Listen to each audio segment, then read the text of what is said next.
una etapa de micosis respiratorias y un poco también, además de eso, son endémicas.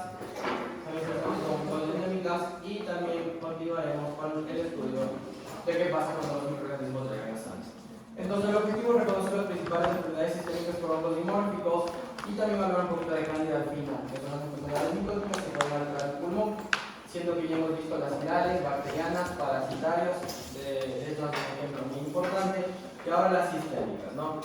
Bueno, la verdad hay varias enfermedades y esto depende mucho de la epidemiología. ¿Por qué? Porque no es lo mismo estar en Asia, en Europa o América. Particularmente ya hablando de las Américas, inclusive siempre son consideradas estas tres que son las principalmente endémicas, lo que deberíamos incluir otro más, se llama blastomía.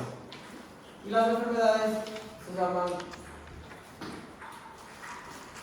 el nombre del patógeno más micosis.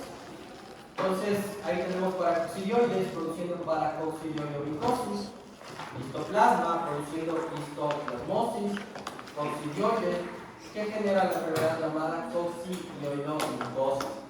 Y como les puedo enseñar aquí, pues se verifica las alteraciones clínicas que tienen algunas de ellas y que vamos a ver.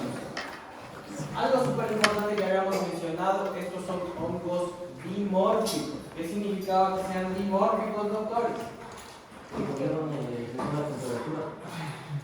Cambiaban su forma en relación a la temperatura, ¿no es cierto? ¿Cómo se comportaban a temperatura ambiente?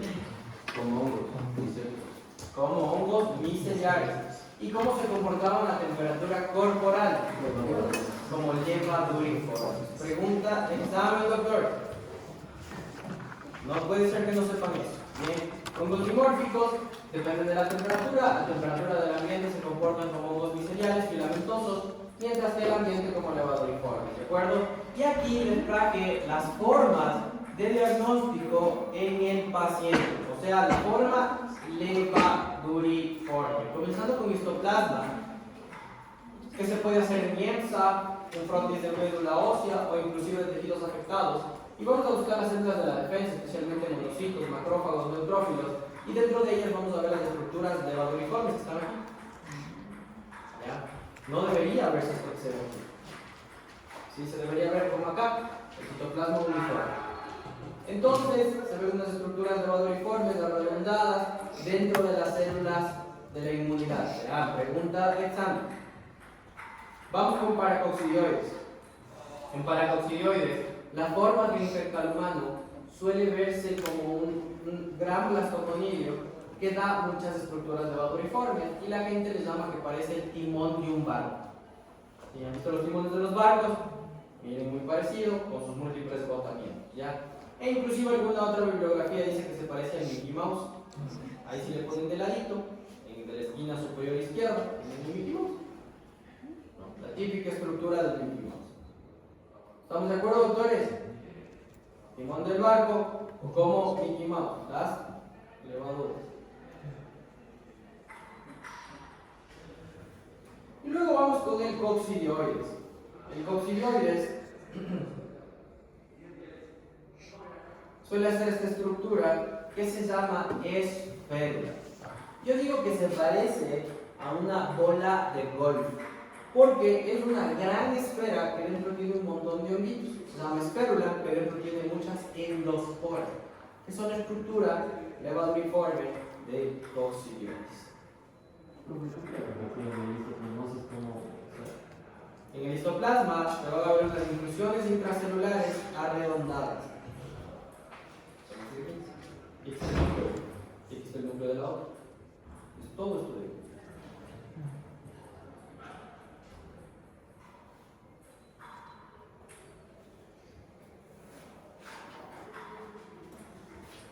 Listo. Ahora, si a esto yo le cultivo, ya le saco del paciente la muestra y pongo en un cultivo, ¿cómo crecerá? Depende de la temperatura.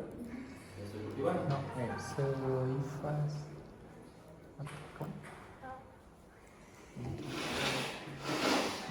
tenemos que acabar bien pronto para que mañana tengamos libre para el examen. Si me dan una manito.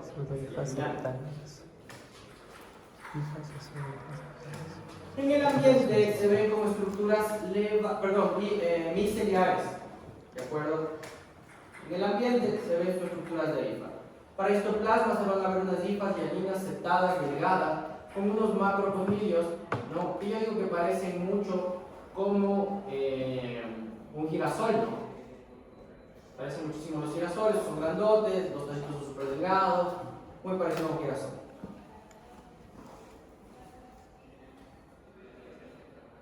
Aquí está al revés.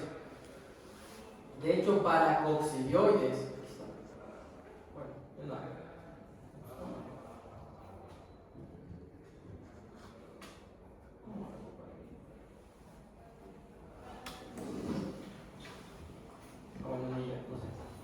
ya, no. Este de aquí que está poniendo aquí, ¿sí? Este de aquí de la mitad, es el de coccidioides. ¿Ya? En el coccidioides se van a ver unas hifas artroponilladas con células disyuntoras. ¿Qué es un artroponilio? Imagínense que tienen un montón de cubos Rubik y ponen un cubo sobre otro cubo sobre otro cubo. Miren aquí. Inclusive hay gente que dice que parecen barrilitos, ¿no? ¿Ya? ¿Y qué es la célula disyuntora? Estas células se distribuyen muy bien a través del aire. ¿Ya? Entonces, ¿qué hacemos los humanos para intentar volar sin aparato? ¿No es cierto? Utilizamos una tela que le llamamos parapente. Y entonces la naturaleza se ha dado cuenta de eso, que si deja una estructura capaz de sostener el viento pero sin peso, se puede elevar. E hicieron esto. ¿Qué es esta célula disyuntora? Esta célula disyuntora es literalmente una célula que murió, perdió su contenido nuclear, pero solo dejó su estructura del citoesqueleto y de la membrana y de la pared. ¿Sí? Entonces, miren, es como que una célula sí, una célula no, una célula sí, una célula no, una célula sí, una célula no. Entonces, estos espacios que están viendo aquí se llaman como, doctores, células disyuntoras, característico de coccidioides. Y vamos con paracoccidioides. Yo digo que el paracoccidioides se parece a estas nuevas luces chinas que vienen de Navidad, ¿no? ¿Han visto estas que tienen esas luces ya como medias LED, así grandotas, circulares? ¿Sí? Igual son bien aceptadas habitualmente y lindas, aquí están teniendo con azul de lactofenol, por eso se ve tan intenso. ¿Ya?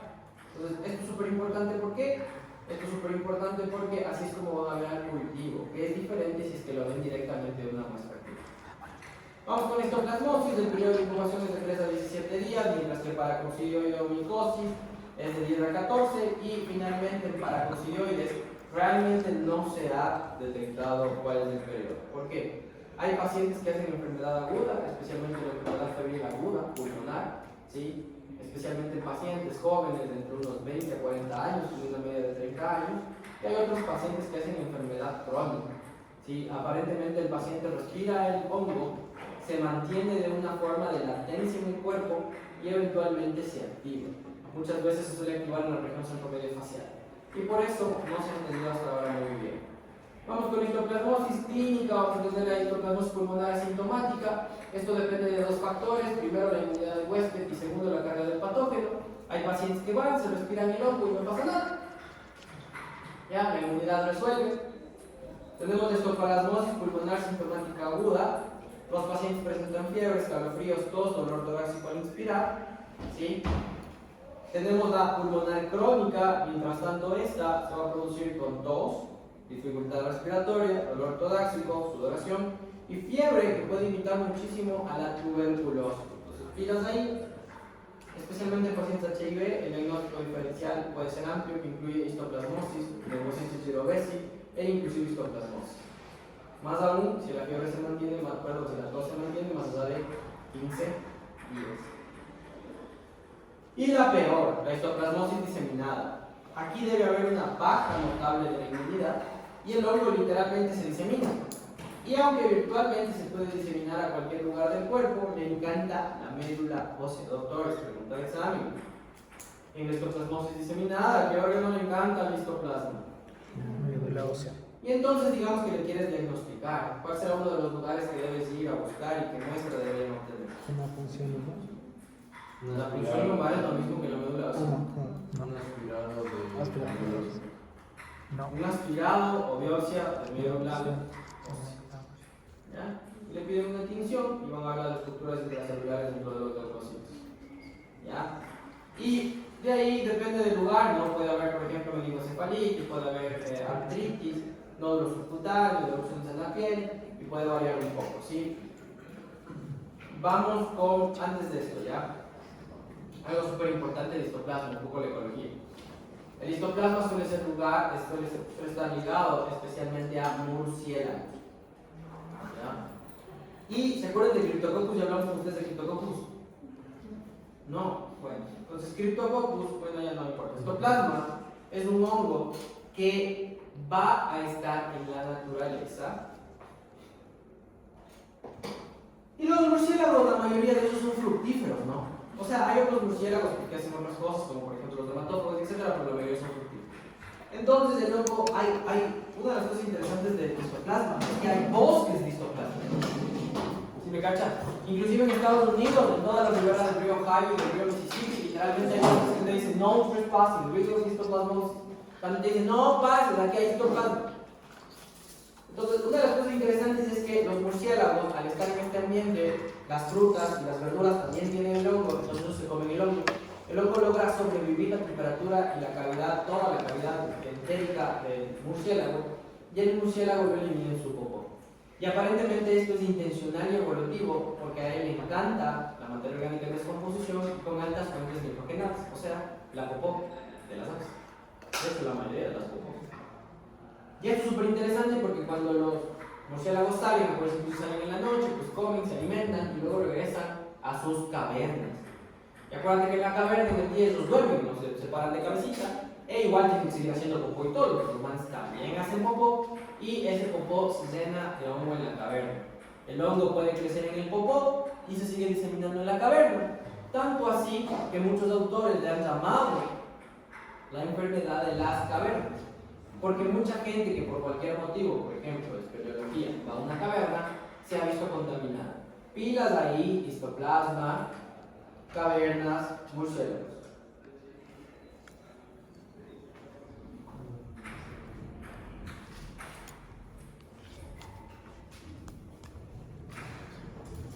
Vamos con la coccidioidomicosis.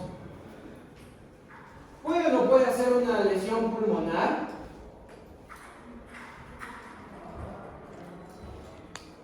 ¿Puede o no puede hacer una lesión pulmonar? En la mayoría de pacientes inmunocompetentes suele generar infección, pero la infección puede ser asintomática o puede aparentar como un leve resfriado. En los pacientes que tienen baja inmunidad, especialmente adultos mayores, o que tuvieran disminución de la inmunidad por cualquier otra causa, puede ser una forma diseminada, en donde suelen verse unas lesiones ulcerativas, verrucosas, en la piel del paciente. Ya vamos a regresar después a las poros. Y ahí lamentablemente se puede diseminar a cualquier lado, ¿no? Puede diseminarse en hueso, en articulación, etc. ¿Sí? Y vamos con la coccidioidomicosis. Cierto, es un ecología de coccidioides. El coccidioides es un hongo de región áridas o semiáridas, muy diferente. Y aquí, si ustedes ven un mapa de coccidioidomicosis y ponen un mapa de los desiertos en la región, la coccidioidomicosis se ve muy asociada a las regiones desérticas.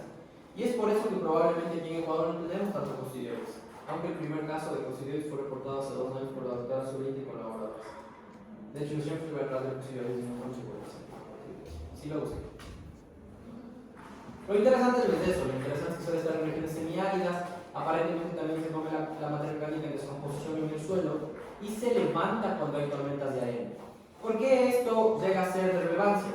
Debido a que recuerden que el norte de México y el sur de Estados Unidos tienen amplias regiones desérticas. Y aquí también son regiones de coccidioides, especialmente en Texas. No tienen una idea, hay universidades que se dedican a la coccidioidomicosis, inclusive en animales. Los veterinarios también estudian mucho porque los animales también pueden verse infectados. Entonces, aquí hay los famosos HABITs, que son estas tormentas de arena. Sí, llegan momentos en donde cambia la presión atmosférica, dan grandes corredores de viento y estos levantan muchísimo polvo. Levantan tanto polvo que literal a veces oscurecen el día. Ya, o sea, estas tormentas son brutales. Y habitualmente cuando hay estas tormentas aumenta la presentación de casos. La mayoría de pacientes que son inmunocompetentes, como les dije, pues hacen un leve resfriado común, gracias totales, y de hecho este hongo es muy contagioso. Se necesita un artroponidio para producir infección. Un artroponidio. O sea, ¿se acuerdan de esos barrilitos? Esos como cubos de Rubik. Uno. Ya, eso es importante, pilas. Coccidioides en regiones semi-áridas o áridas. Pilas en Estados Unidos asociados a los ARM. Ya. Y luego, después tenemos paracoccidioides. Esto es diferente. A paracoccidioides les gusta temperatura, climas cálidos, tropicales o subtropicales, con una altitud más o menos de 2500 metros sobre el nivel del mar y que tenga bastante humedad. Entonces, aquí es importante el índice de pluviosidad para paracoccidioides. En este paracoccidioides también ha sido muy ligado a diferentes cultivos. Y uno de los cultivos a los que más se les ha ligado es al cultivo de café. ¿Ya? Además, se ha visto que uno de los reservorios intermedios es el armadillo. Por lo cual también se le ha ligado a caza de armadillo. ¿Ya? Entonces, han ido a las zonas de la Amazonía. Sure.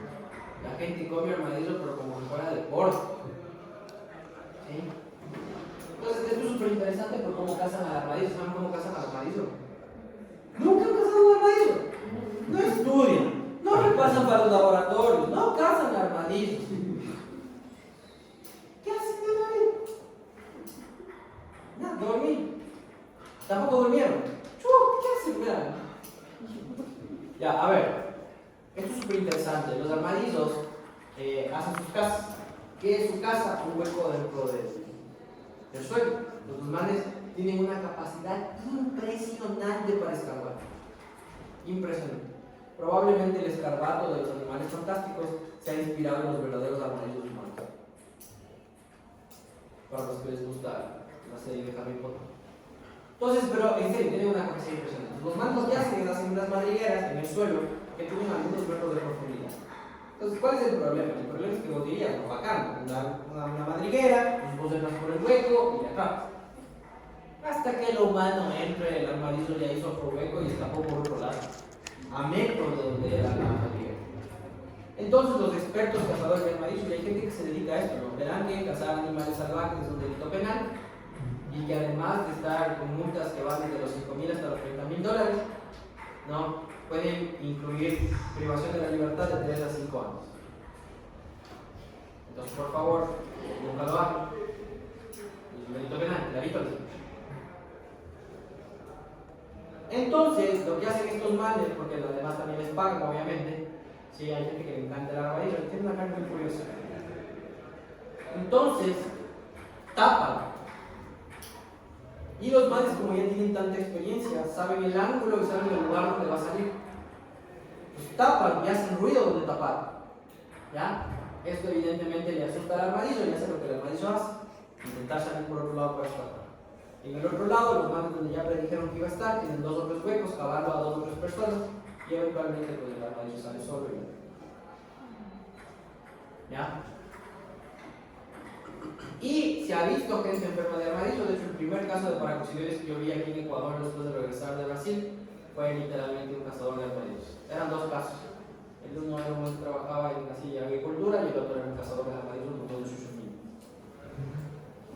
También tiene una enfermedad pulmonar asintomática en el 95% de los casos. Si es que esta pulmonar asintomática se caracteriza por fiebre, escalofríos, tos, disnea y infiltrados pulmonares.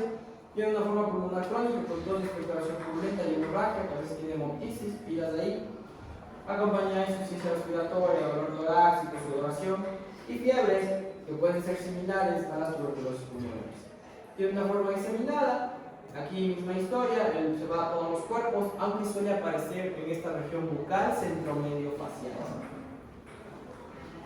Entonces el diagnóstico depende de la infección, tienen que pedir la muestra y van a ver lo que vimos. A ver, ¿de qué era esta de acá, la de la derecha? ¿Qué hongo era? ¿Y qué fase es? Paracoccidioides, ¿qué fase? Levaduriformes, ahí viene el paciente. Tranquila del medio, ¿qué era? Celular. Coccidioides, ¿cómo se llama la forma? Esférula. Esférula, excelente. ¿Y la de acá? Citoplasma, ¿qué vemos aquí? Estructural Las estructuras de valoriformes dentro de los leucocitos, donde ahí estamos viendo un basófilo. Entonces, una vez que esté diagnosticado, hay que tratar con amoxicilina liposomal y en algunos casos se puede combinar con itraconazol, ketoconazol, sapoconazol y sabuconazol, dependiendo del paciente. Vamos. Todos funcionan con amoxicilina liposomal, 3 a 5 miligramos por kilogramo por día y se pegó. Normalmente lo que se hace es que se comienza un tratamiento de 10 a 15 días. Si los pacientes están bien, se continúa el tratamiento con itraconazol 200 miligramos vía oral cada 12 horas y ahí el tratamiento ya depende de cada paciente. ¿Me cachas? Por ejemplo, al último paciente que vimos con paroxidonicosis hubo que tratarle 8 meses.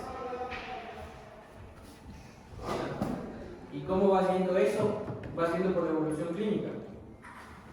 Entonces, por ejemplo, les voy a enseñar a mi último paciente con paroxidez.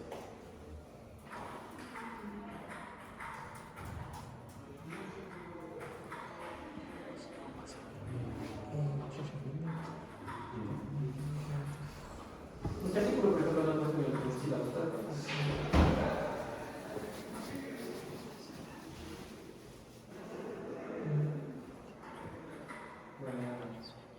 Así vino un paciente. En este de acá abajo no se le ve tan brutal, pero ya cuando le tomabas la foto de vista inferior, el pana no tenía prácticamente esta venación. ¿Ya? Y bueno, ahí le empezamos a tratar, ¿no? Y el paciente, pues bueno, estoy acá, ya quedó todo curado, pero después, no sé, le recomiendo hacer cirugía plástica, pero no sé, no creo que tenga plata para irse. Y este de acá quedó bastante bien, o sea, quedó unas zonas un poco cicatrizales en donde había estos úlceras gigantes, pero entonces ahí hay que ir bien. ¿Ya? Hay que ver la clínica, la imagenología para parar el tratamiento. Habitualmente estas glucosis no son un tratamiento corto, son tratamientos largos. Bueno, la candidez. Aunque también puede llegar al pulmón, este es el punto para hablar un poco de cándida, porque después no vamos a hablar mucho más de cándida. Uno de los problemas de la cándida es que es un hongo de la microbiota restricta. ¿Qué significa eso, doctor? Si ahorita les hago un hisopado bucal, 5 siquiera de aquí van a tener cándida. ¿Les está pasando algo? ¿Les duele algo? ¿Están enfermos? Bueno, además de estar con cara de zombies, ¿no? Además de la cara de zombies. Nada más. ¿Sí, se entendió? Entonces, mientras todo esté bien, ¿qué va a pasar con la cándida? Nada, está ahí. Intentando sobrevivir dentro de todo ese mar de la microbiota. ¿Estamos de acuerdo? Y la mayoría de veces, esta cándida tiene un sobrecrecimiento endógeno. Algo cambia ese equilibrio perfecto que tiene tu microbiota. Aquí hemos discutido que la microbiota es una locura, que bla bla bla, que se puede ver un montón de cosas. Algo lo cambia y es la crece. ¿Qué puede ser el algo? Por ejemplo, pueden ser enfermedades crónicas como la diabetes, pacientes diabéticos descompensados, bajan su inmunidad, aumentan sus niveles de glucosa, que inclusive hasta en el sudor pueden tener más glucosa. Evidentemente ya saben que la glucosa le encanta a los hongos, ya lo dijimos con el saburón, ¿no? Ya hablábamos de saburón y etc. El pH, por ejemplo, en la candidiasis vulvovaginal es súper importante, el pH también es muy relevante en ese sentido, aunque no es fundamental, pero sí es relevante. ¿Ya? Y bueno, básicamente el estatus inmunológico, pacientes hospitalizados de larga data, pacientes con múltiples dispositivos invasivos, pacientes con terapia antibiótica de amplio espectro. ¿Por qué la terapia antibiótica de amplio espectro será un riesgo para candidiasis? Porque elimina una parte del microbiota y causa un desbalance. Baja la microbiota. Claro, el antibiótico no está diciendo que vos tienes bacteria mala o del microbiota. El antibiótico va y mata todo. Entonces, ¿qué va a pasar? Baja la microbiota y ya no hay esa competición. Pilas hay. ¿Ya? Entonces, el periodo de incubación es variable, depende mucho de la enfermedad, ¿no?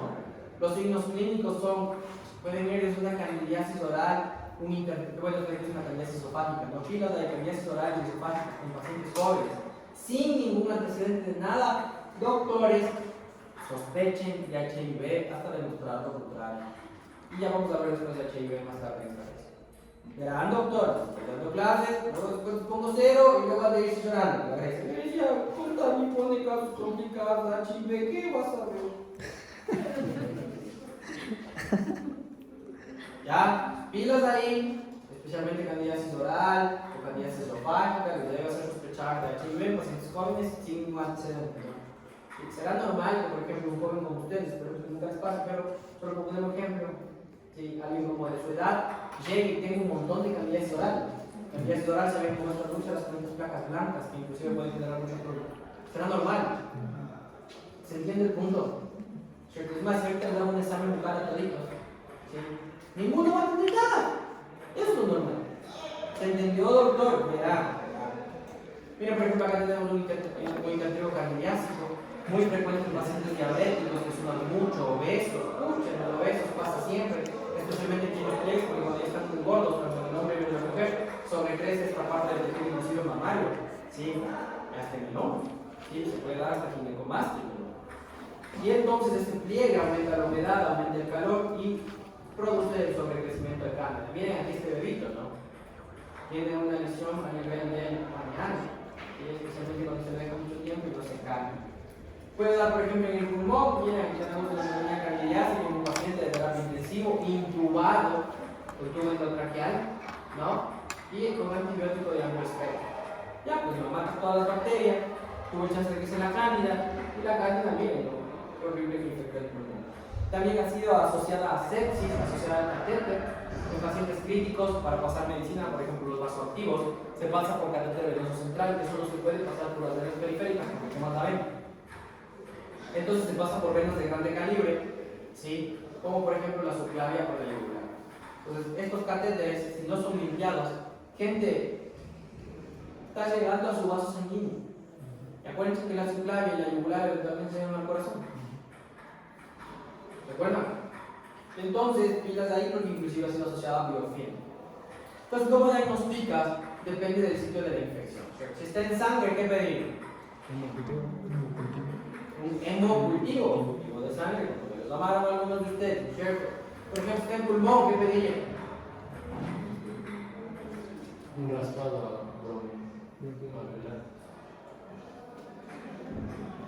Se llama cepillado, perdón. Sí, porque eso de raspar el pulmón suena medio diferente.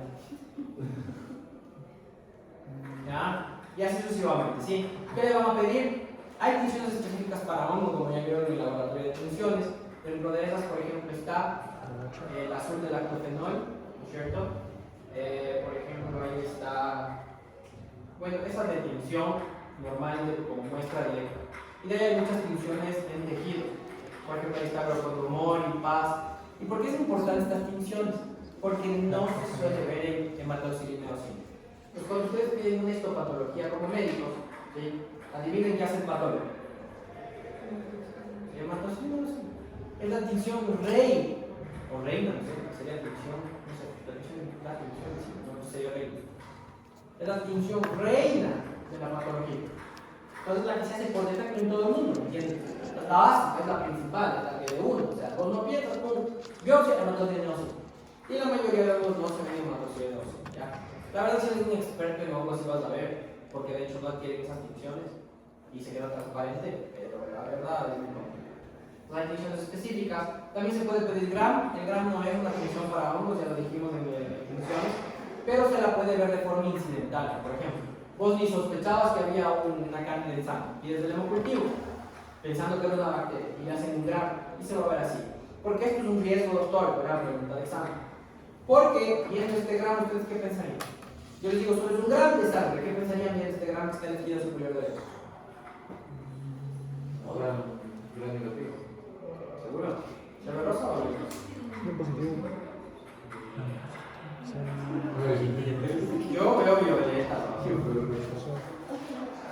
Yo veo violeta, pero si alguien está viendo violeta, verán, hay una cosa que se llama test Ishihara. Van y ponen en internet test Ishihara gratis. Y si les sale alerta, se van a un hasta ya está. Ya. Violeta, violeta. Entonces, pueden tener otros aspectos como estafilococcus, ¿no? Y es más, a mí ya me han reportado esto como estafilococcus. ¿Cuál es la diferencia? El lente. ¿Con qué lente debemos ver bacterias, doctores? Con el lente de 100. Con el lente de 100, esto vas a ver unas bolas gigantes. Ustedes ya vieron ya conocer un estafilococcus con el lente de 100. Son unas chiquititas, miren una mica. ¿Ya? Adivinen, estos hongos pueden ver inclusive con un lente de 40. ¿Me cachas? Tú pones el lente de 40. Si se ven así, estas estructuras grandotes, muy visibles, fáciles de ver, con el lente de 40 es un hongo. ¿Sí cacharon? Si no se ven muy bien, es bacteria.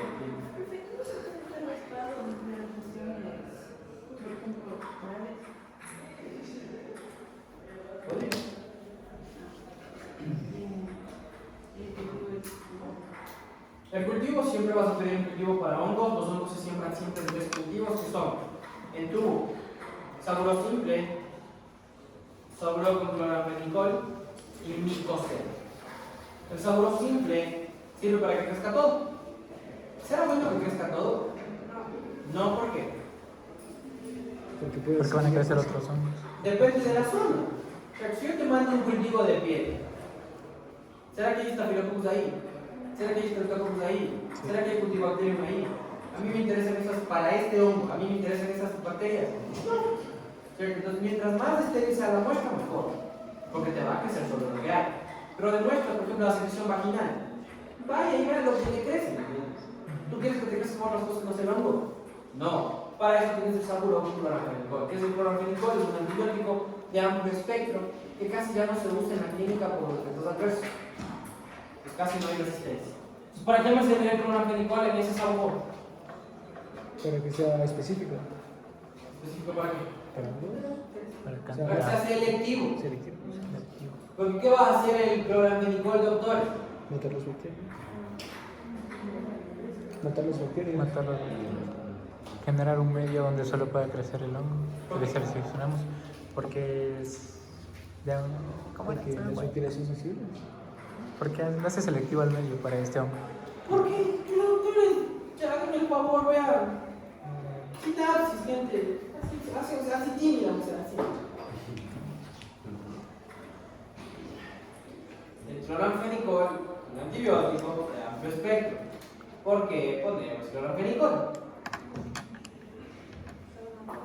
Para matar todas las bacterias. Gracias. Entonces, Yo sé que era una idea muy difícil de que pase. hacer todo. 3 veces así. Yo quiero que crezca bacterias, doctores. No, pues. Es que hará el cloramfenicol, queridos jóvenes. Matar bacteria, pum, morición, chao. ¿Cierto? Entonces, ¿qué sería sobre el otro? Y luego después tenemos el micocel. El micocel sí ya está en esteroides. Porque tenemos muchos hongos ambientales que a veces pueden contaminar las muestras, queremos eliminarlos. ¿Cómo se llaman estos hongos ambientales que pueden eliminar las muestras? Se llaman anemófilos. Es más, ¿verdad? Ustedes traigan un pan, le muerden al pan. Después de morder al pan, se pasean así por la cancha de fútbol, se quedan aquí en la mesa, dejan en la mesa. Luego después le ponen una funda Ziploc de grandecita en el tapo de la televisión. Y regresan a ver qué ha pasado después de 5 años. Va a estar lleno de hongos. ¿Me cachas? Porque los hongos están en todos lados. Hay un montón de hongos que están en un montón de lados. Entonces, ¿será que a mí me interesa que se contamine una muestra de un líquido cefalorraquídeo con uno de estos hongos? Imagínate, te quedas atrás como el condorito. Porque, bueno, primero, si no sabes nada, vas a decir que es contaminación. Si sabes algo, vas a decir, hijo de madre, ya ves, ¿será contaminación o no será contaminación? Para evitar esos dolores de cabeza tenemos el micocel. El micocel tiene cloramfenicol. ¿Para qué sirve el cloramfenicol? Matar bacterias. Y ciclohexamina. Adivinen qué era la ciclohexamina. Antibiótico de amplio espectro. Perdón, un antimicótico. Eliminar los hongos ambientales. Y estos cultivos de los hongos deberían evaluarse todo. Así más o menos como las pruebas bioquímicas. Así que no es mi interpretación. Por ejemplo, el Streptococcus también es un hongo ambiental. ¿Ya? Crece saburo simple, crece saburo con cloramfenicol y no crece micocel. ¿Ya? ¿Se entendió? Por ejemplo, cándida crecen todos. Y finalmente para cándida tenemos este medio de cultivo aquí que se llama cronoagar, orientación levadura. Cuando vimos cultivos yo les hice ver, inclusive les hice consultar y dijeron, ay, qué lindo, tiene colores. Ya, ese tiene colores. Los colores nos ayudan a hacer una identificación presuntiva. Les digo una identificación absoluta. ¿Qué les dije, doctores? ¿Y por qué ayuda mucho esto? Especialmente para dividir entre cantidad auris y no auris, perdón, cantidad alcalines y no alcalines, y particularmente hoy para dividir en cantidad auris también. Entonces, una vez que tienes diagnóstico, dependiendo del sitio de la infección, se pueden dar antifúngicos como itraconazol, ketoconazol, anfotericina B en casos complicados. ¿Tienen alguna pregunta, doctores?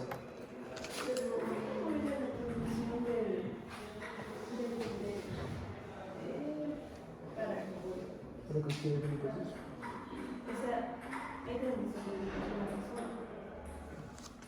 ¿Habría en estos hongos hemorrágicos transmisión de persona a persona? Sí, no hay por qué. Les devuelvo la pregunta.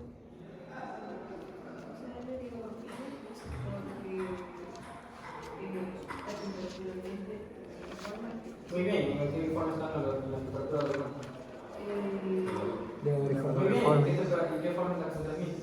Las esporas de la miseria. Muy bien, ¿y qué forma? ¿Y humano? ¿Y qué forma se transmite? Muy bien. Ahora, ¿cuál es la respuesta? ¿Se transmite o no se transmite en tu cuerpo? ¿Por qué? Para que se transmita, doctores, debe estar en su forma micelial del ambiente. ¿Ya? La única que podría por ahí transmitirse, pero ya así como que chuta rebuscándole para verla, para explicar lo que a Dalí se le cruzó por la mente, ¿sí? Es histoplasma en un paciente que haga una transfusión sanguínea. Que ahí es bien diferente. Si ves que el contexto no es como que yo te socio histoplasma y te infectas. ¿Sí? Si estamos hablando de transfusión sanguínea. ¿Y por qué es importante la transfusión sanguínea? Porque a veces cuando los pacientes están hechos pedazos, no hacen algo que se llama leucorreducción. ¿Ya? La Cruz Roja mata en teoría la mayoría de células blancas de los concentrados de glóbulos rojos. Pero a veces hay pacientes, por ejemplo, que tienen O negativo. ¿Ya? Y no hay muchos pacientes, están por ejemplo en la costa, el man está a punto de morirse porque le avaliaron, ¿me cachas? Y es como que o le pones algo, o sea, te mueres, porque tiene hemoglobina de 3. La gente no vive con hemoglobina de 3 de forma aguda, de forma crónica, así es una cosa súper loca, súper loca. Yo vi un paciente con hemocromatosis en el pequeño espejo, que la verdad era sindrómico, tenía un montón de cosas más. Y cuando el doctor me dice, interpreta este hemograma, yo veo hemoglobina de 3. Dije, doctor, se confundieron. Yo no me dije, no estoy preguntando, se confundieron, no se confundieron. Estoy preguntando que interprete. Todo bien. Y entró el paciente. Y el paciente prácticamente parecía un Smurf. Ay, ¿cómo se llama esto? ¿Un pitufo? Gracias, pitufo. El man parecía un pitufo de los antiguos. Y el man tenía una enfermedad crónica que es un problema de toda la inflamación de hierro, no sé qué. El man tenía literalmente hemoglobina.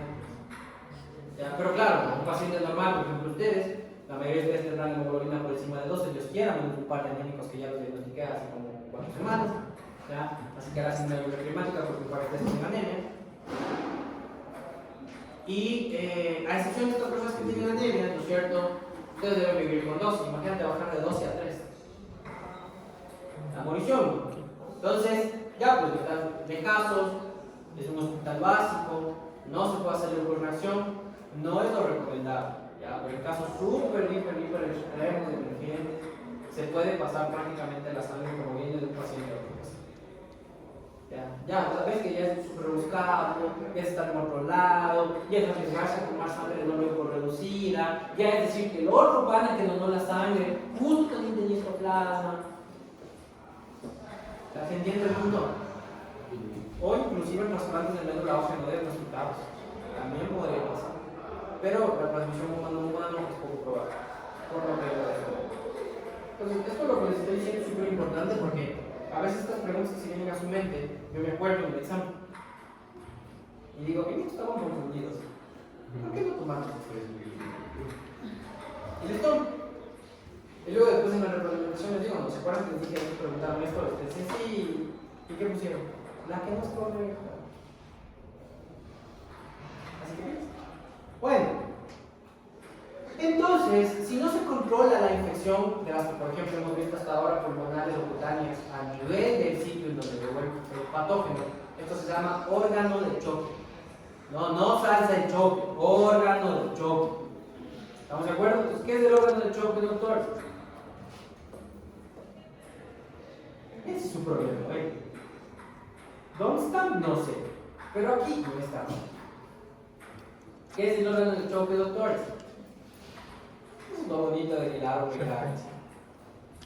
Voy a tener tantos videos para enseñarles por qué esto no se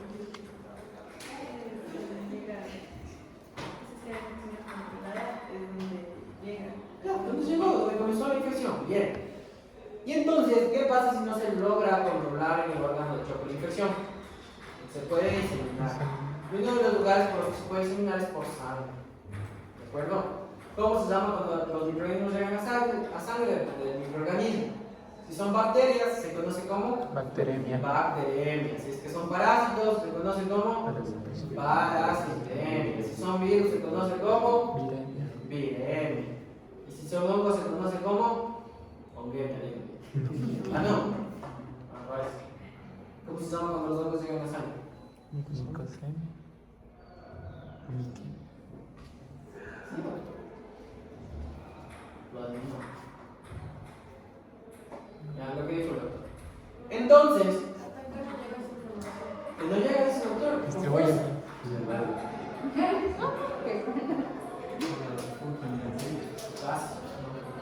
Fungemia.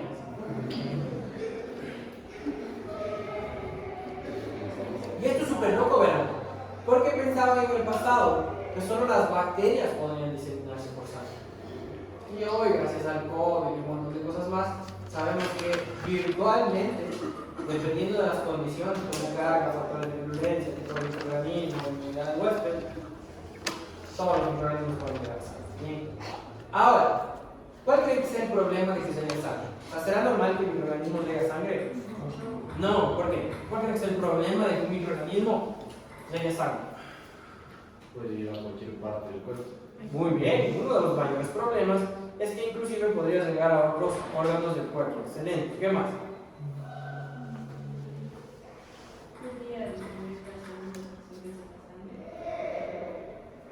Dependiendo del bicho podría afectar a muchos componentes celulares de la sangre. Sí, muy bien, ¿qué más?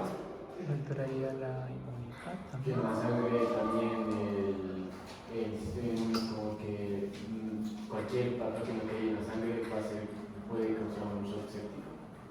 Interesante, doctor, el shock séptico. ¿Qué es un shock séptico? Una tormenta de citoquina.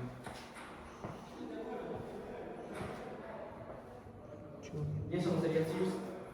La tormenta de citoquinas no solamente sería el SIRS. ¿Cuál es la diferencia entre shock séptico y SIRS?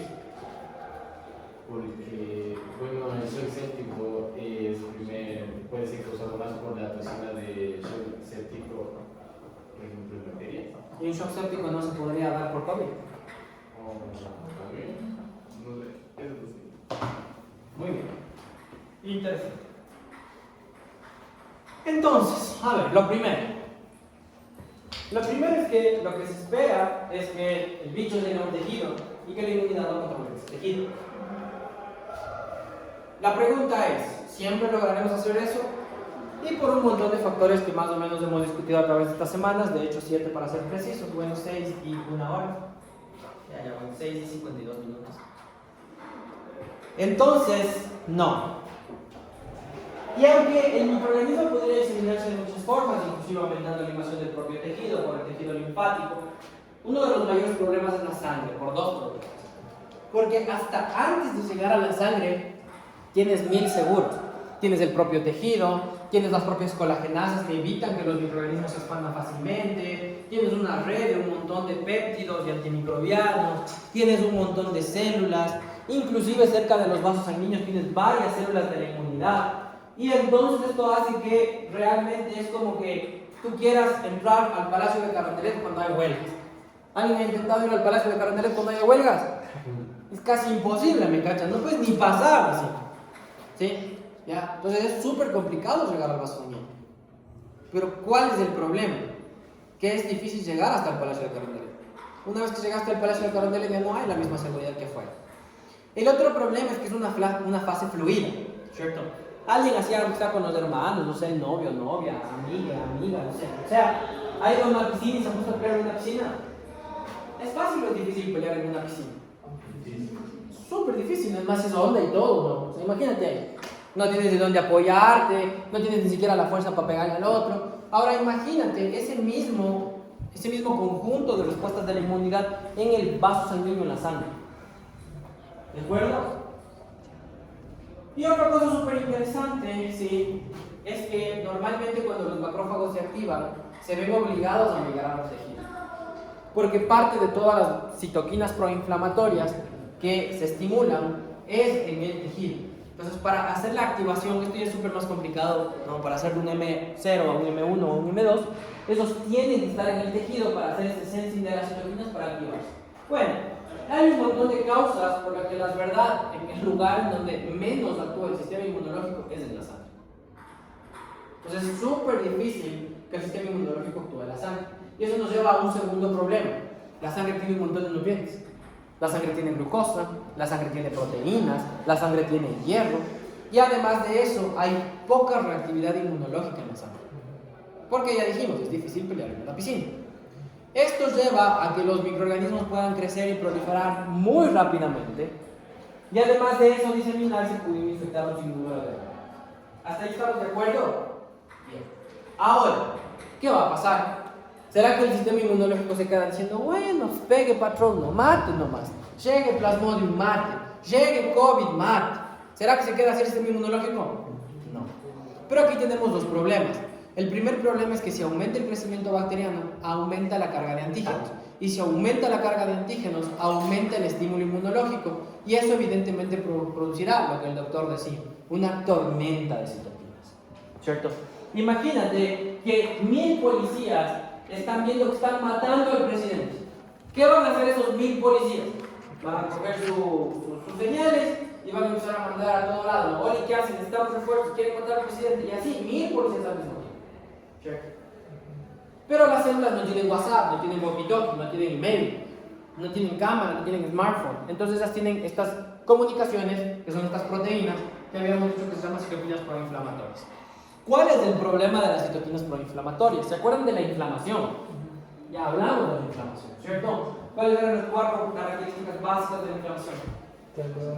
Calor, dolor, eritema o rubor y edema. ¿Pero por qué se producían todos estos factores de la inflamación? Se producían por la vasodilatación. ¿Y quién generaba la vasodilatación? La vasodilatación generaba estas citoquinas proinflamatorias. Pero si esta vasodilatación es localizada en el sitio de la infección, está bien. Si el patógeno está en sangre, adivinen qué pasa. Hay una descompensación brutal de estas citoquinas que están a lo bestia siendo producidas por las células y pasan todo el cuerpo. Si pasa en todo el cuerpo, afecta a todos los vasos sanguíneos. Y si afecta a todos los vasos sanguíneos, ya van a haber un montón de cambios y se da algo que se llama, lo que antes se conocía como shock séptico.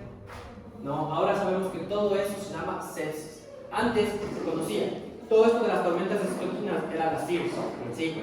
La falla multiorgánica que venía después se conocía como shock séptico.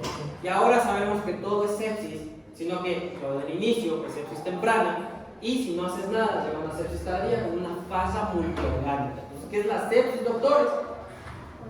Es la falla multiorgánica producida por la hiperinflamación dada hacia la respuesta de un patógeno.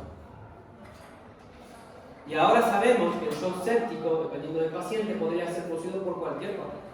Podría ser por una bacteria, como por ejemplo la gente que está muriendo en UCI por un montón de infecciones por Klebsiella y un montón de cosas en el hospital. Podría ser por un virus, por ejemplo, toda la gente que murió con COVID. Esos murieron de un shock séptico de origen viral pulmonar. ¿Ya?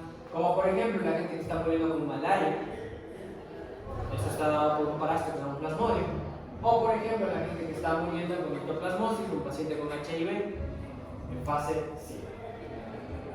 ¿Se entendió, doctores? Entonces el shock séptico es la fase multiorgánica que se da por esta respuesta incontrolada de la inflamación hacia un patógeno. Y luego después sacarás el cero. ¿Verdad? Están desconectadísimos hoy más que nunca, queridos. Entonces, el objetivo es comprender un poco también, hablar de microbiota, identificar mecanismos que tiene el cuerpo contra las infecciones sanguíneas. Por supuesto, analizar los factores de riesgo para estas infecciones, inclusive hablar de la fisiopatología de nefritis y endocarditis, y distinguir los agentes más importantes, ya, aunque como dije, virtualmente cualquier microorganismo pudiera llegar a sangre.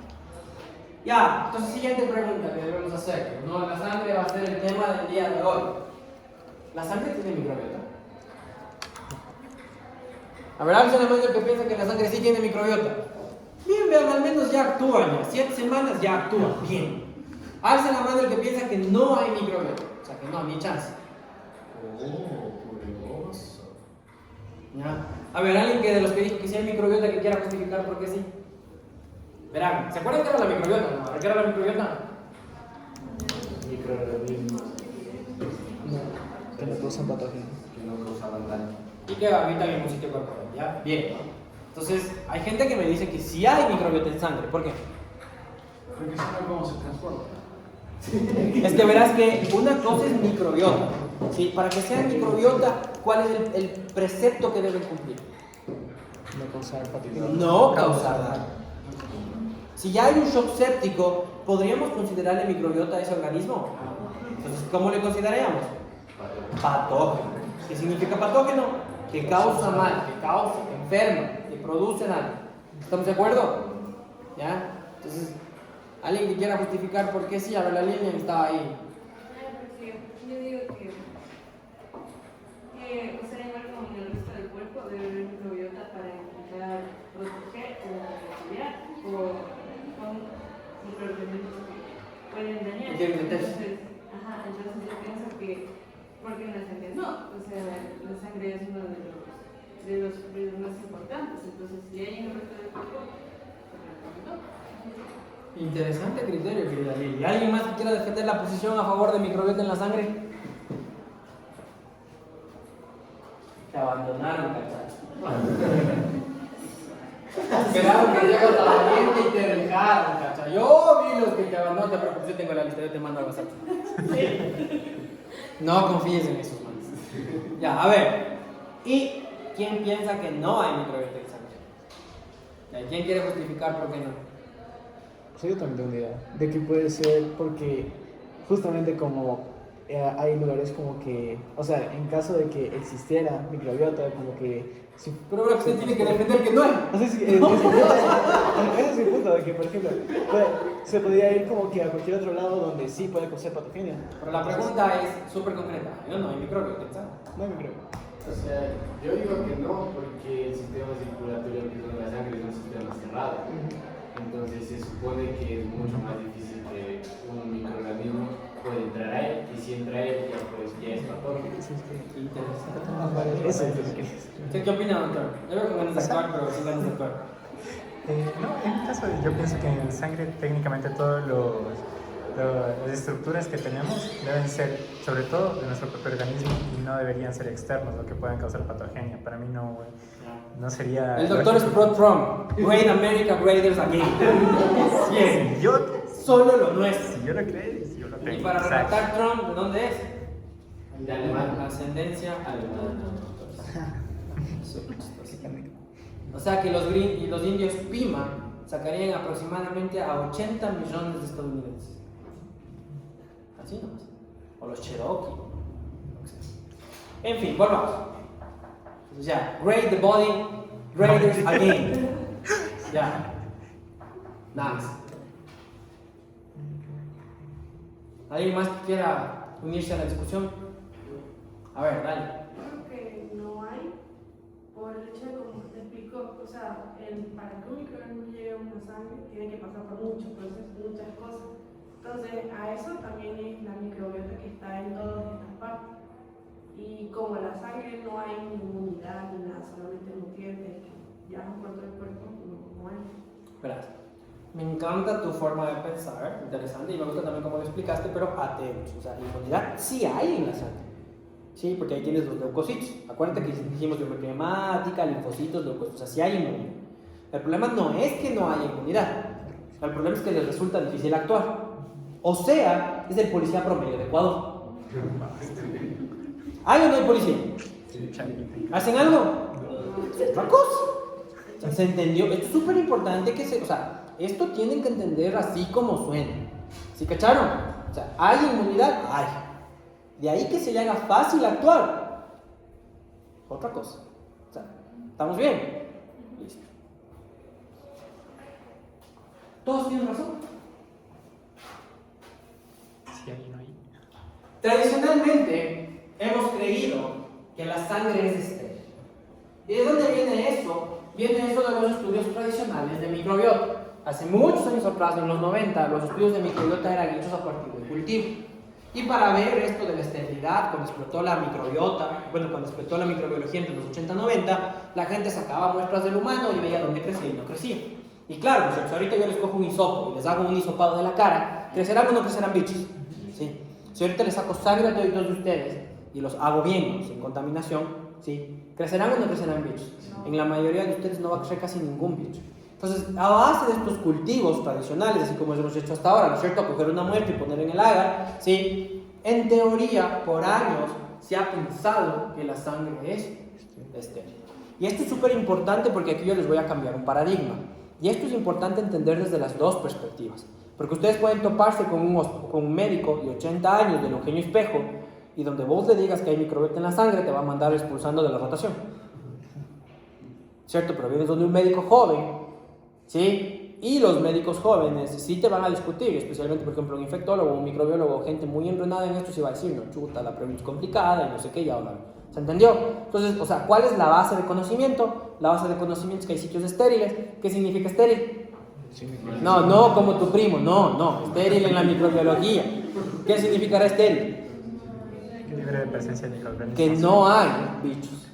¿Se entendió? ¿Ya? Y por ejemplo, dentro de eso se ha considerado por mucho tiempo, por ejemplo, el líquido pulmonar, por ejemplo, el líquido pleural, por ejemplo, el líquido cefalorraquídeo, por ejemplo, la sangre, el líquido articular, ¿sí? Se han considerado por décadas como líquidos estériles, ¿cierto? Y esto es tu base, ¿me cachas? En teoría, la sangre es estéril. ¿Bien? ¿Hasta ahí estamos bien? Todavía estamos explorando su papel y su importancia. La disbiosis, el desequilibrio, el perfil microbiano sanguíneo se ha relacionado con diversas afecciones de salud. Entonces, ¿qué sabemos ahora? ¿Sí?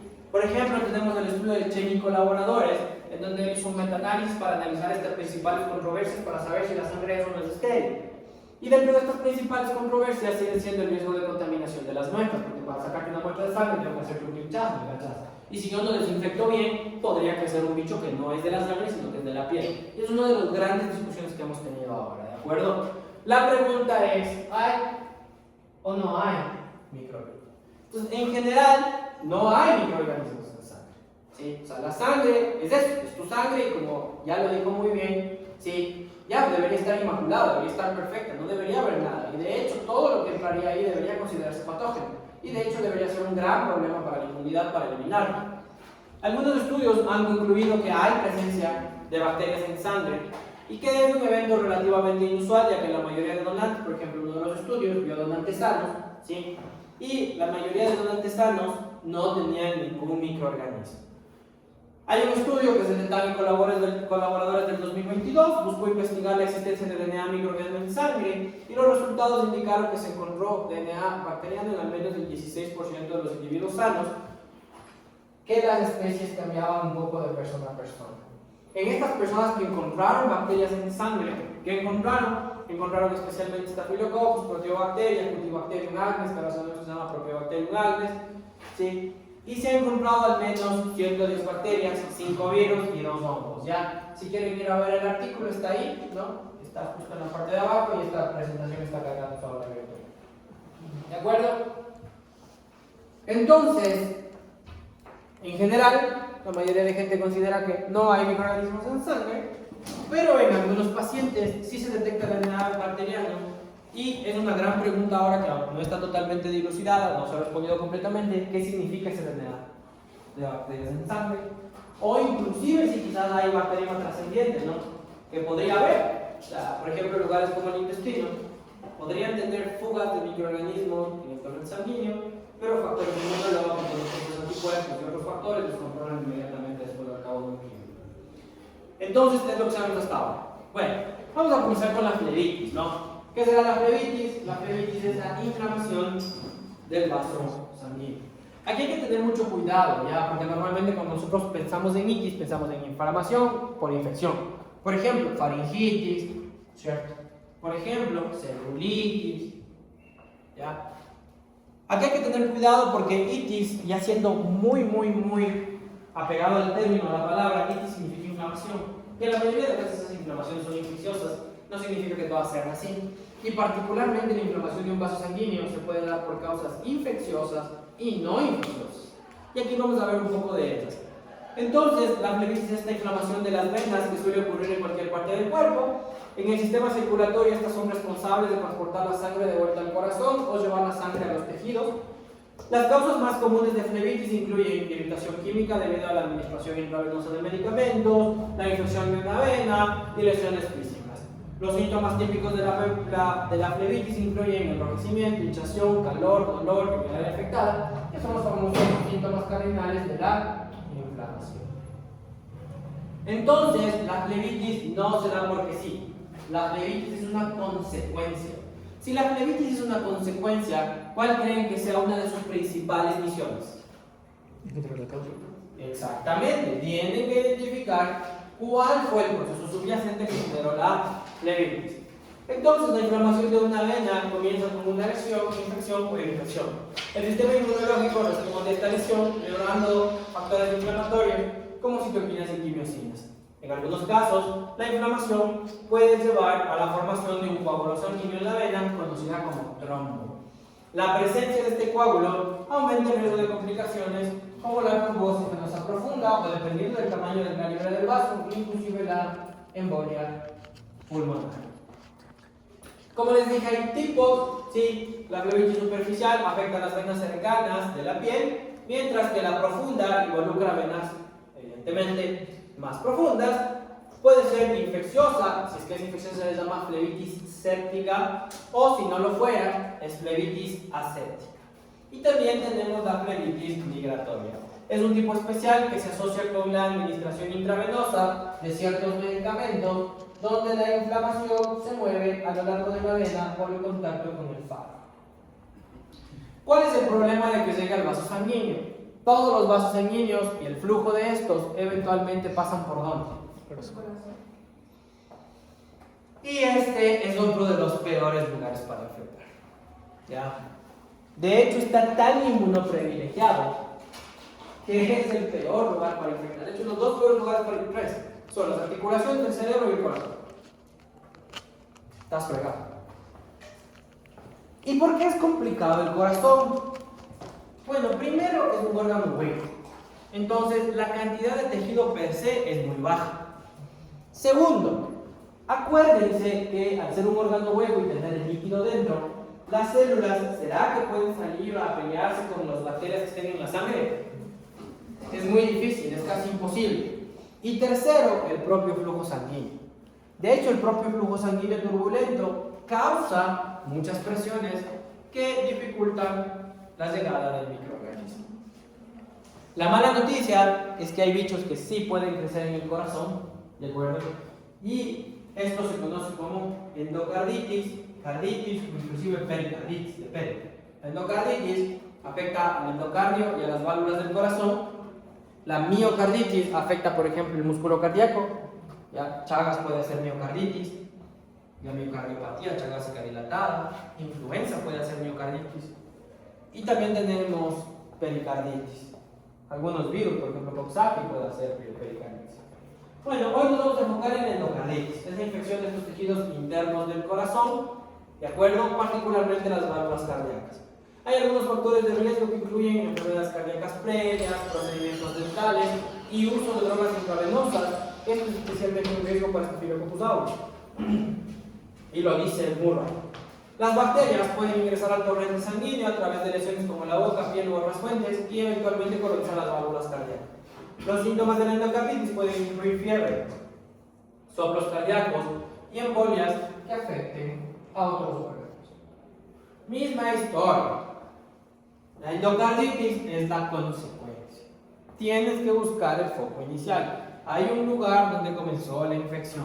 Esta infección pasó a sangre y los microorganismos eventualmente llegaron al corazón. Entonces la endocarditis es un proceso subyacente, hay que buscar la etiología.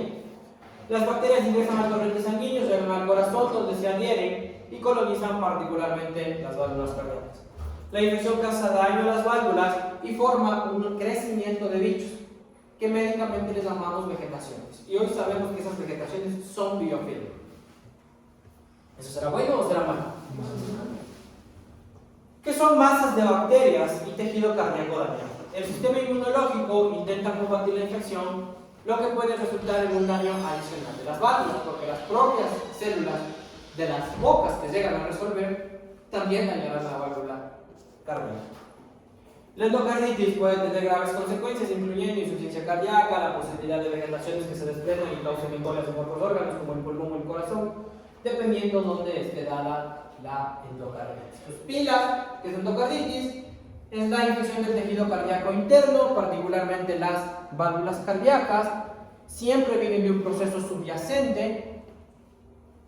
Y finalmente, cuando las bacterias crecen sobre esa válvula, crecen unos acúmulos de microorganismos llamados vegetaciones, que al día de hoy sabemos que es biofilm. Pregunta de examen: ¿cómo hacemos para diagnosticar endocarditis? Y se lo hace a través de los criterios de Duke, D-U-K-E, los criterios de Duke. ¿Ya? El endocarditis puede ser una consecuencia de una flebitis.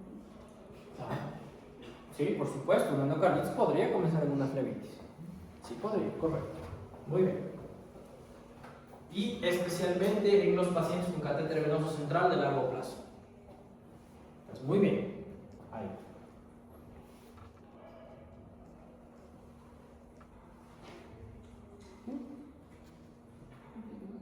Ah, cierto. Entonces, criterios de Duke, ¿ya? ¿Por qué son importantes los criterios de Duke? Porque te van a hacer sospechar de endocarditis. Pilas ahí con los pacientes que tienen fiebre que no se explica por otra causa. ¿Sí me cachas? O sea, el paciente te dice: no, doctor, vea, estoy 2 meses con fiebre, yo me fui al hospital, me han hecho exámenes, nada me sale positivo, me han hecho cultivos, nada, todo tengo negativo. ¿Ya? Y peor aún si han estado con dispositivos invasivos. Hay que sospechar endocarditis, muchas veces la clínica es muy paupérrima y un factor como la fiebre pues puede ser muy importante. Si ya el daño del corazón está hecho, las válvulas ya no cierran bien y normalmente se dan los famosos soplos cardíacos, que son parte de los criterios de Duke. Y una vez que tengas criterios para sospechar endocarditis, es súper importante pedir el ecocardiograma. ¿Por qué el ecocardiograma es importante? Porque ya, pues no es una foto del corazón, ¿cierto? ¿Qué es lo que nosotros necesitamos intentar comprobar? ¿Hay o no hay vegetaciones? Ya está, ¿cierto? ¿Qué dijimos que era endocarditis? Bacterias creciendo a lo bestia, particularmente ¿dónde? Válvulas cardíacas, ¿cierto? Y entonces aquí les traje un ecocardiograma, ¿sí? Aquí tenemos un ecocardiograma normal. Así se debería ver un corazón sin patología. Y acá, ¿cuál será la válvula? Esta. Si comparamos, es esta. ¿No es cierto? ¿Qué es esto?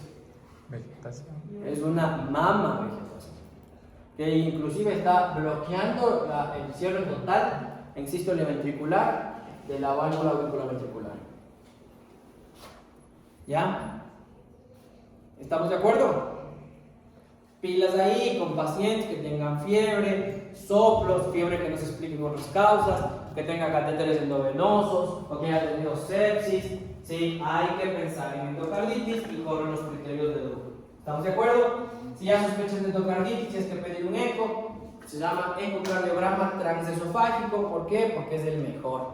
¿Por qué es el mejor? Porque tiene mayor sensibilidad en el tamaño de la vegetación. No, pero doctor, no tengo ecocardiógrafo, no tengo cardiólogo ecografista, estoy en la mitad de la nada. Se puede intentar hacer un ecocardiograma transtorácico. Este se le hace aquí, por aquí, simple, el típico eco que te hace. ¿Cuál es el problema? Que disminuye la sensibilidad. En ese caso, ¿qué se podría hacer? Se podría hacer una tomografía de alta resolución, que es mejor que un eco transtorácico. Pero si no tienes cardiólogo ecografista, es más difícil que tengas un ataque. ¿Estamos de acuerdo? Ya, pues si se ve la vegetación, ¿cuál es el diagnóstico? Hay que tener mucho cuidado porque inicialmente se debe comenzar con tratamiento antibiótico, de hecho se dan 2 antibióticos, normalmente algún beta-lactámico más aminoglucósido, ¿ya? Y hay que ver si reduce o no reduce. Por eso también es importante el eco inicial, porque tienen que darte un tamaño, ¿cierto? Pues digamos que tienes endocarditis, cumple criterios de DUC, le mandas a hacer el eco y te viene con 4 milímetros. Le das 3 semanas de tratamiento y te viene con 1 milímetro. Ya, pues el paciente está mejorando, acaba el tratamiento y veamos qué onda. ¿Se entendió? ¿Qué pasa si el paciente viene con 4 milímetros? Le das el tratamiento, regresa a las 3 semanas y a las 3 semanas tiene 8 milímetros. ¿Qué significará? En esta clase no hay preguntas capciosas.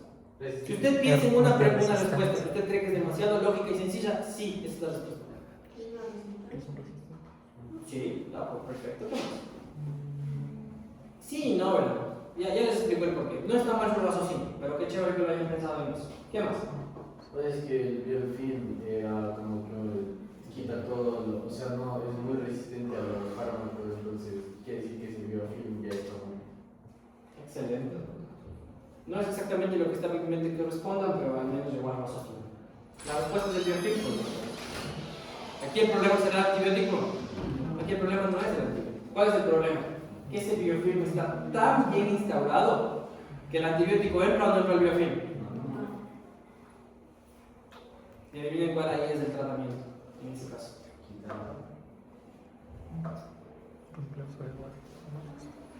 Cirugía cardíaca.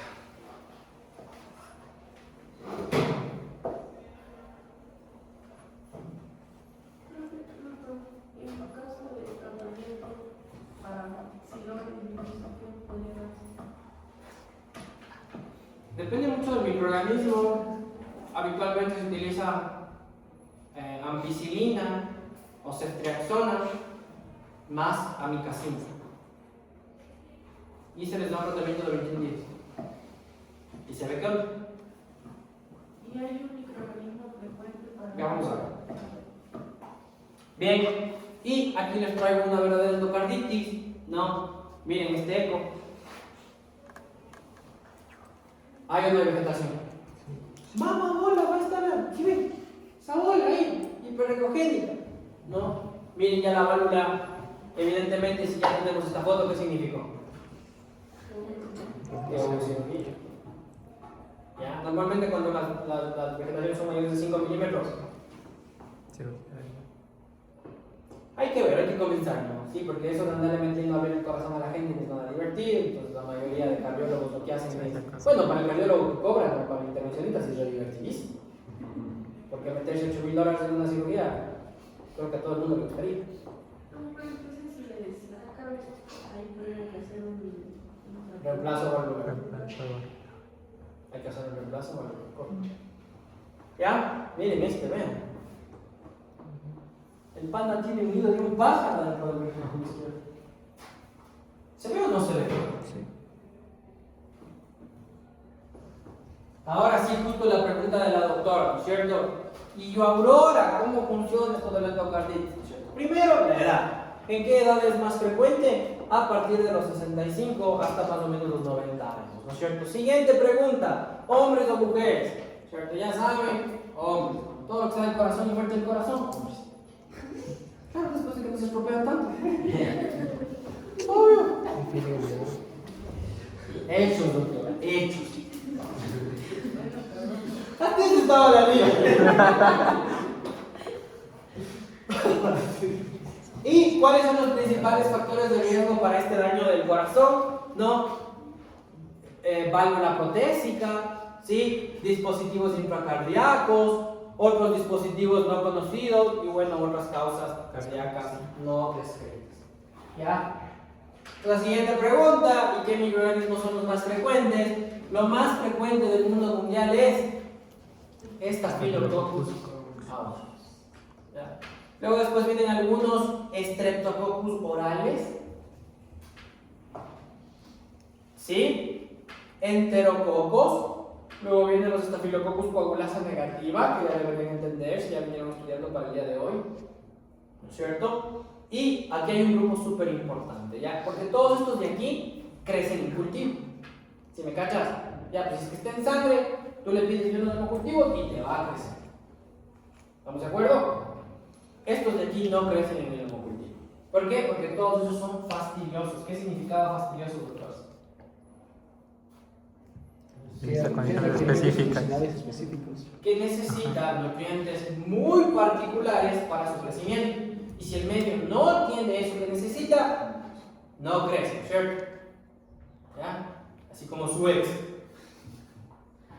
¿Estamos de acuerdo, doctores? Bien. Pregunta de examen, ¿cuáles son? El acrónimo es HACCP, que incluye Haemophilus, Aggregatibacter, Caryobacterium, Echinella cordonex y Kingella. ¿Ya? Y miren aquí también quién empieza a aparecer, ¿no? Aunque solo el 1.2% de lo que se reportó en este estudio, pero empieza también a aparecer nuestra cándida, ¿no? Y bueno, otro 6%, polimicrobiana más de los organismos 1.8%, y sin identificar 5.2%, ¿no? Para eso.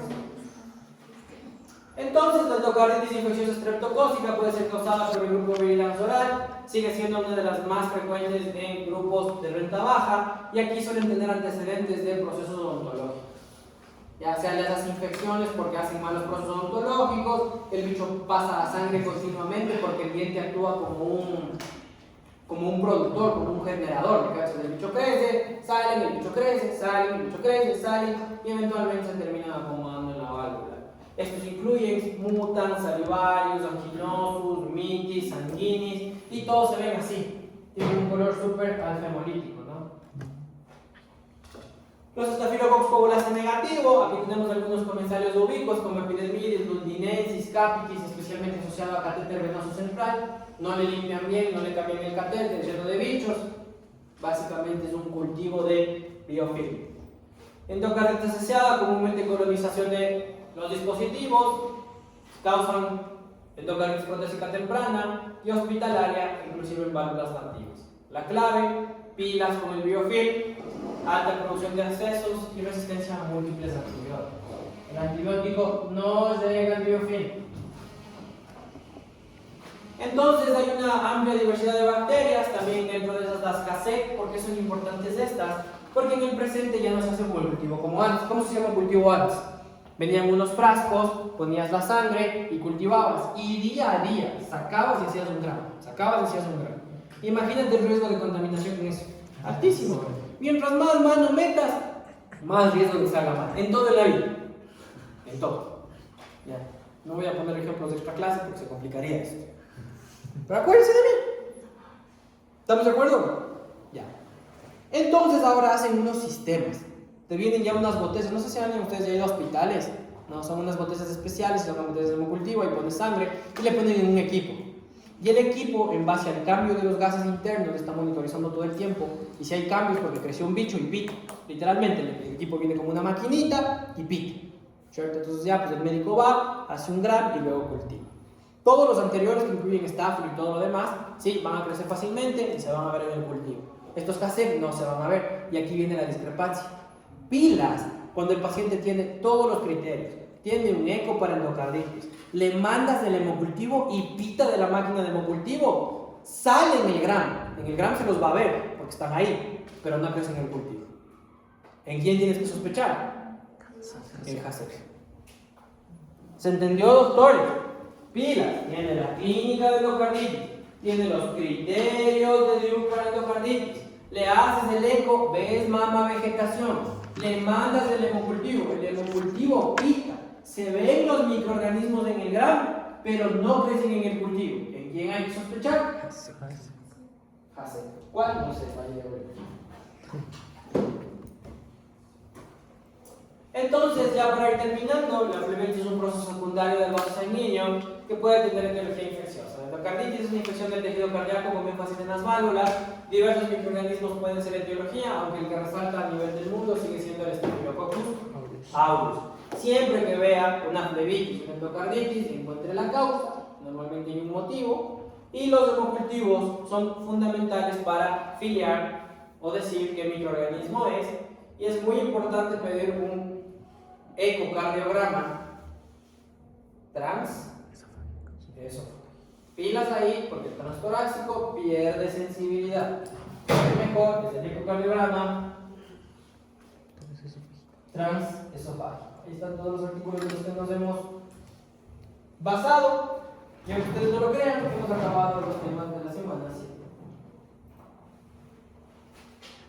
Preguntas, dudas, inconvenientes, cuestiones o quejas. ¿Y tiene algún sentido que sea el soplo o ¿Ya les han dado semiología soplos? Morfo. ¿Morfo le hicieron soplos? ¡Mis hijos! A ver, ya tenemos. ¿Qué cultivo se pide para hacer?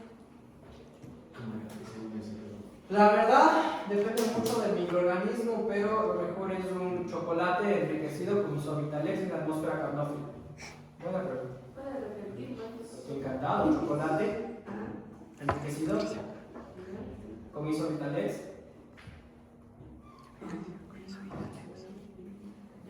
en la atmósfera carnófila.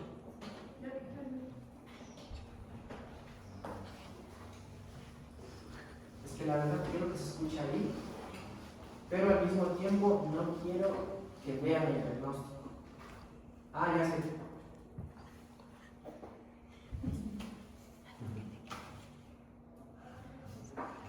A ver, veamos si funciona la expresión.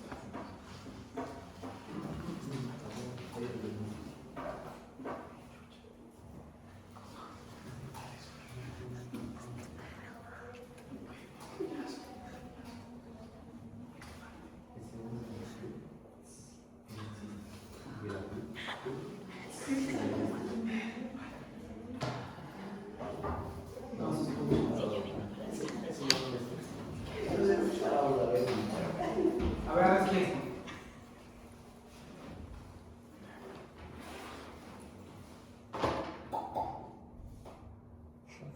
Eso es normal también.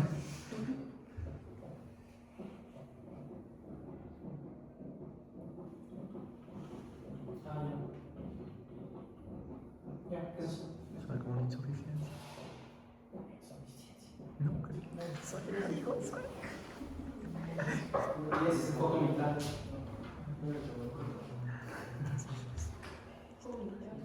Ya, es que ese son proteínas.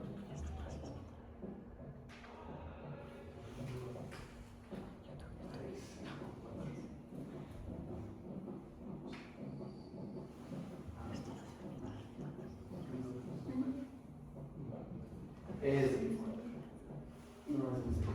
merengue, es merengue. Es ruido en diástole y sería, como es de la válvula mitral, sería.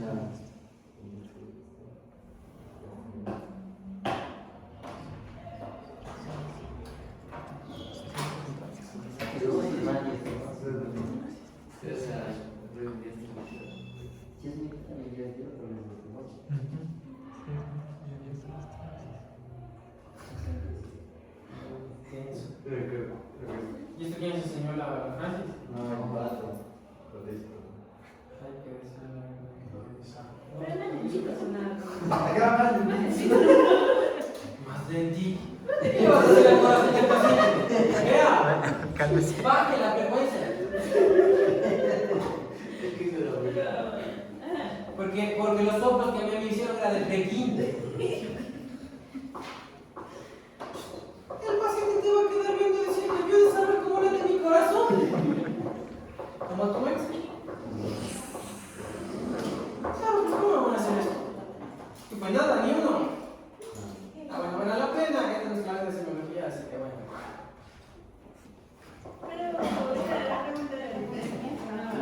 La pregunta es cómo suena, depende de la válvula que esté afectada, depende del ciclo cardíaco, depende del si es sistólico o diastólico. O sea, sí, pero suena, perdón, suena como uno, como soplo así, normal, o suena como con otra interpretación. Verás, en semiología y en la vida las cosas tienen un nombre por un motivo. Entonces, por ejemplo, si yo te diría que es un celular, ¿qué será eso? Entonces, semiológicamente, el sonido que hace anormal se conoce como soplo. Si es que tuviera otra cosa, y tú hubiese dicho otra cosa. Como por ejemplo, en la pericarditis puede haber frotis pericárdica. ¿Me cachas? Entonces, semiológicamente, el soplo. ¿Sí? ¿De acuerdo? Y de ahí, ¿cómo se va a escuchar? Depende. Porque no es lo mismo que sea en una válvula mitral, no es lo mismo que sea en una válvula retrospilla, no es lo mismo que sea en una aórtica, o que sea en una pulmonar. Y acuérdense que en los soplos siempre tienen que evaluar si el soplo es sistólico, diastólico, tienen que evaluar en qué momento está, ¿cierto? Si es que es proto, meso, orto o pan, y tienes que evaluar la intensidad del soplo. Ya, por ejemplo, si estás hecho pedazo, ya el paciente se sienta, digamos que estoy en el consultorio y yo me siento hacia el frente y el paciente está aquí al frente de mí. El paciente se hecho pedazos, tú escuchas el soplo. ¿Ya? Entonces, lo importante del soplo es que marca un daño valvular, independientemente del etiología. Eso es lo importante. ¿Sí me cachan? Entonces, independientemente de que se haya dañado porque el corazón nació con una tetralogía, porque el paciente o el bebé nació con una tetralogía de palo, o porque es un endocarditis, o por cualquier otra causa, el suministro inadecuado, alterado, anormal, no pasó. Y se debe a un daño valvular que ahí depende, ¿no? O no se cierra bien, o se queda abierto cuando se cierra, hay que ver si es diastólico o sistólico, y que depende de la ubicación. Por eso cuando describan un soplo, habitualmente es correcto decir en qué foco se escuchó, y todas las otras descripciones que ya hemos dicho, como la intensidad, y por supuesto en qué parte del evento está. Si es una sístole, ¿dónde está? ¿El meso, proto, orto o spam? ¿Ya? Y de ahí que hay patologías que se caracterizan por ciertos soplos, eso es otra cosa. Por ejemplo, una insuficiencia cardíaca suele caracterizarse, dependiendo del grado de insuficiencia, ¿sí?, con un soplo sistólico mitral, que inicialmente suele ser mesodiastólico. Eso es otra cosa. Si me cachas, que dependiendo de la enfermedad tengas un tipo de soplo y otra cosa. ¿Ya? Aquí en endocarditis, ¿qué es lo más esperable encontrar? Esa es otra pregunta diferente. Sí, normalmente suelen ser soplos mitrales. ¿De acuerdo? Y pueden ser diastólicos o sistólicos. ¿Por qué depende? Porque podrías hacer un problema en Serrage, no se cierra bien, ¿no es cierto? Y ahí generas un diastólico. O podrías tener una obstrucción. ¿Vieron esa piedrota ahí? ¿Será que esa piedrota produce una obstrucción inclusive cuando se están corrigiendo las aurículas? ¿Me cachas? ¿Sí? ¿Estamos de acuerdo? Sí se cachó, ¿verdad? En serio. ¿Qué le enseño? Aunque no es mi clase. Y no soy capítulo. Pero recibí mi clase, es uno de los mejores. De varios.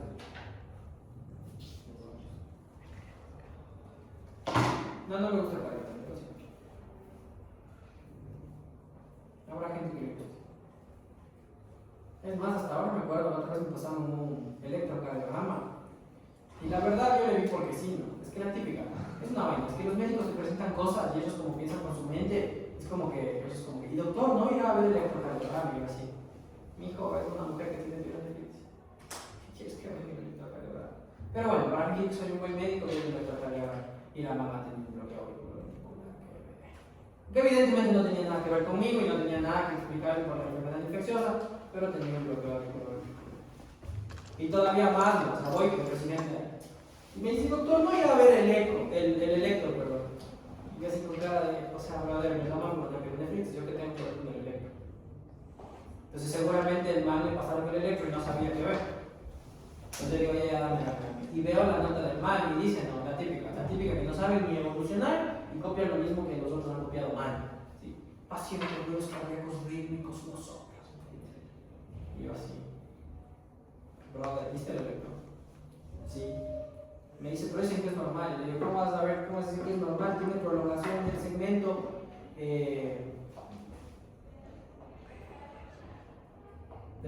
PS. Y me hace así, ¿no? Le digo, ¿cuánto tiene que ver el segmento PS?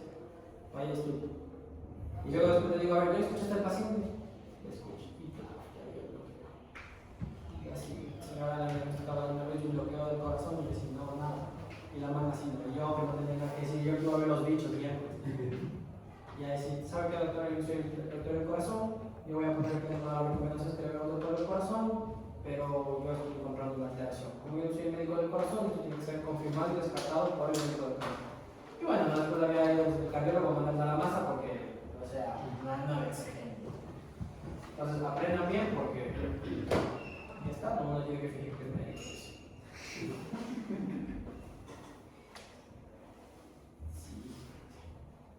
De hecho, fueron COVID 2. No sé cómo la mano estaba viva, podría haberse muerto cualquier hora. En fin. Ya.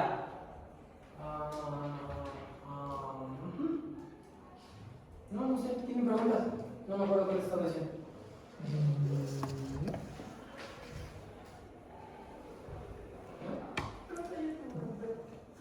Como estábamos hablando sobre la microbiota en sangre, si esas personas hacen una donación de sangre, es posible que ese microorganismo pase a la otra persona con esa una transfusión. Abre tu navegador. O sea, pero mi pregunta es más bien que si ese microorganismo puede llegar a ser de esa persona. Abre el navegador. Y si quieren todos los demás abrir su navegador, yo los recomiendo. ¿Ya están en su buscador de preferencia?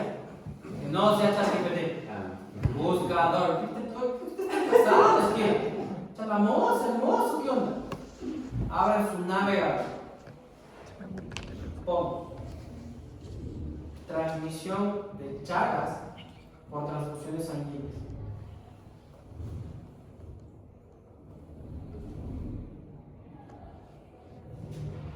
No sé, chicos, no son locos.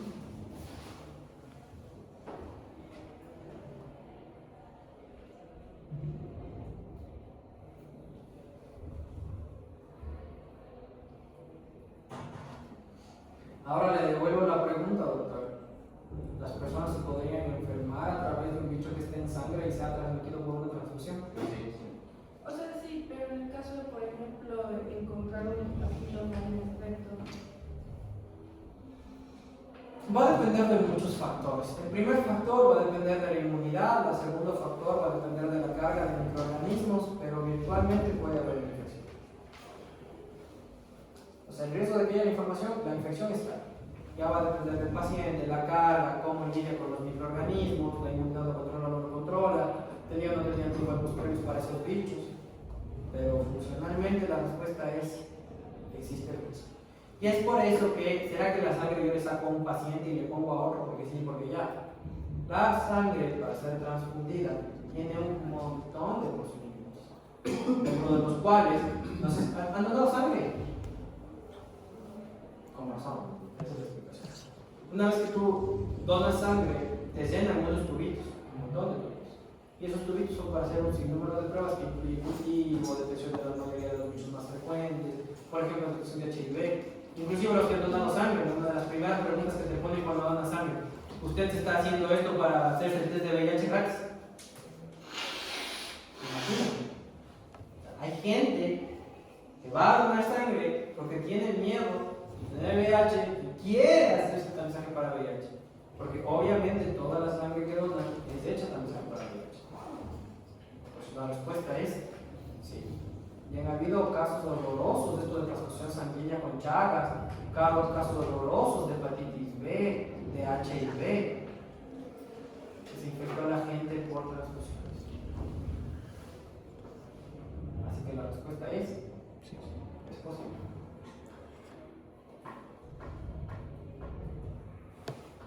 Bien, los estudiantes en esta clase medio participaron, ya empezó a aparecer una clase universitaria. Aparecer. Porque ya quieren. Pero nos falta mucho, ¿ya? Desde que estén en exámenes. Así que ya, son listos. No. Hoy o mañana. Claro, para los que quieren hoy, para los que quieren mañana.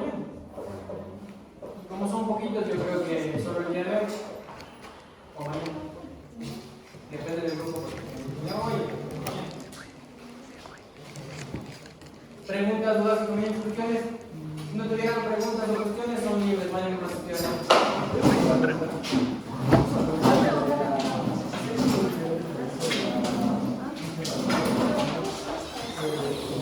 Hoy se puede traer mañana.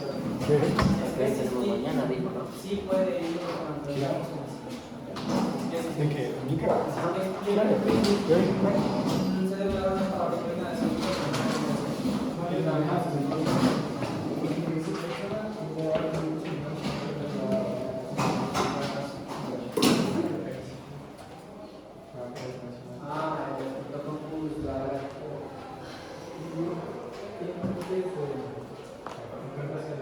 Vamos a ver qué te queda.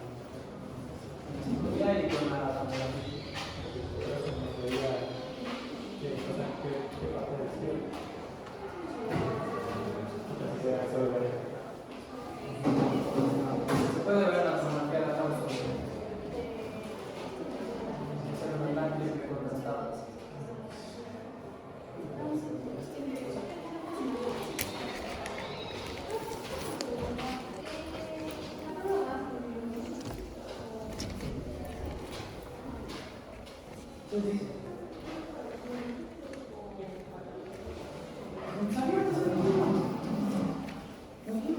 Okay.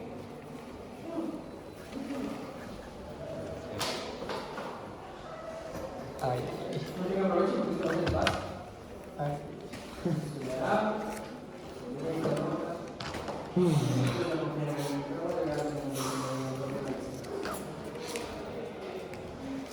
¿Ya pagaste? No.